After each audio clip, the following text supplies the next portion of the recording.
So here we have a brand new 2020 iPhone SE. It's a little guy in iPhone's current lineup, and not just in size. The price is also a surprisingly justifiable $399. Reasonably priced, and Apple don't usually go in the same sentence together, but here we are. I just said it. Inside the box we get the new red iPhone SE, along with the corded proprietary Lightning headphones, power cord, and the little 5-watt charger. It would be faster to plug your phone into a hamster, but for this price point I'll try not to complain too much.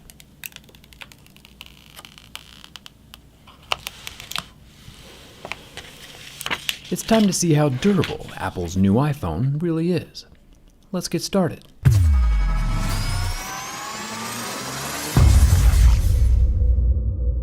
So you might be like, yo Jerry, that looks like an iPhone 8. And you're correct. Old body, new internals. It keeps the manufacturing price down. And I'm all for it. The vast majority of people will never utilize the high-end specs of a $1,000 flagship. And this little guy is exactly the thing a lot of people are looking for. Let's start with the scratch test. My Mohs mineral picks can tell the difference between optical plastic, which scratches at a level 3, glass, which scratches at a level 5 or 6, and sapphire, which scratches at a level 8 or 9.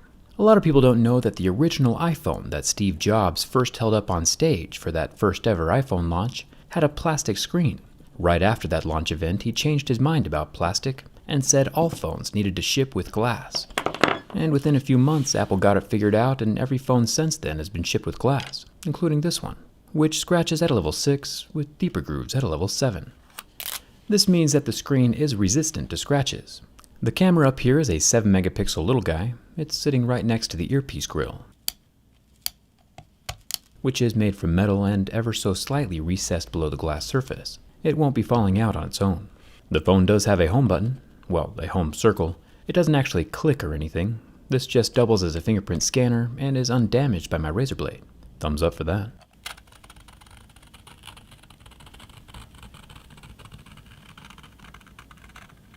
The screen does still have its plastic buffer layer between the glass and the metal, which is good news for durability and easier screen replacements. And the body of the phone is still made from aluminum. The SIM card tray is also metal. There is no expandable memory in the iPhone SE, but it does have a black rubber ring around the SIM card tray to help keep the IP67 water resistance. Water damage is of course not covered under the warranty, but it is still nice to have the extra protection. The top of the phone has nothing except more metal. And the left side of the phone has its 2 volume buttons, as well as the mute slider, all made from metal. The bottom of the phone has its normal lightning port and loudspeaker, but no headphone jack. And strangely enough, silver screws. Apple has used black screws on phones in the past, and I personally think black screws would look a little better than silver. What do you think? Let me know down in the comments.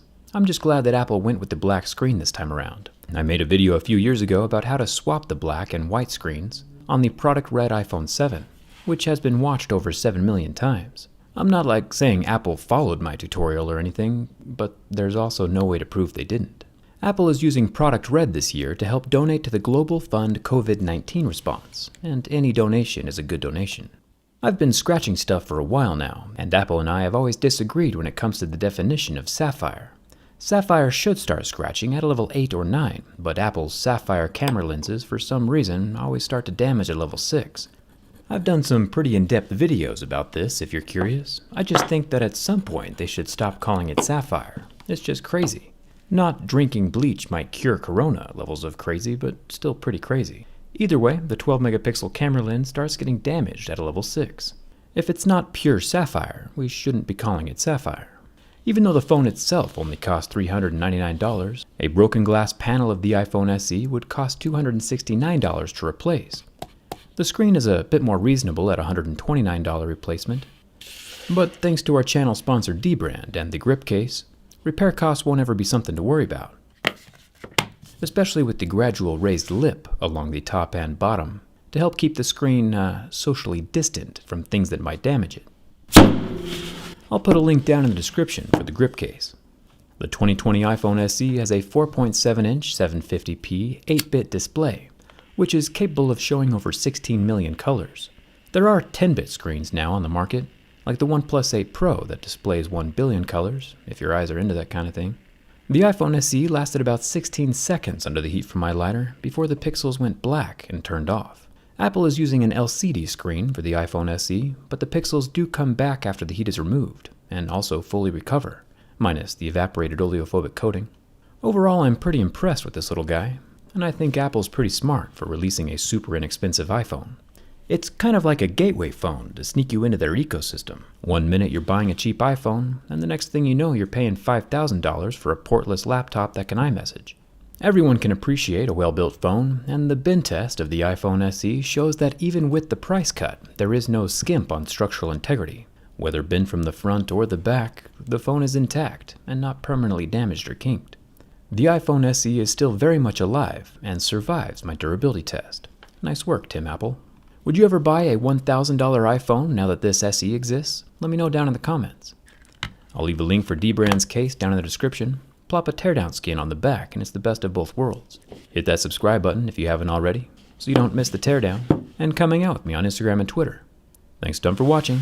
I'll see you around.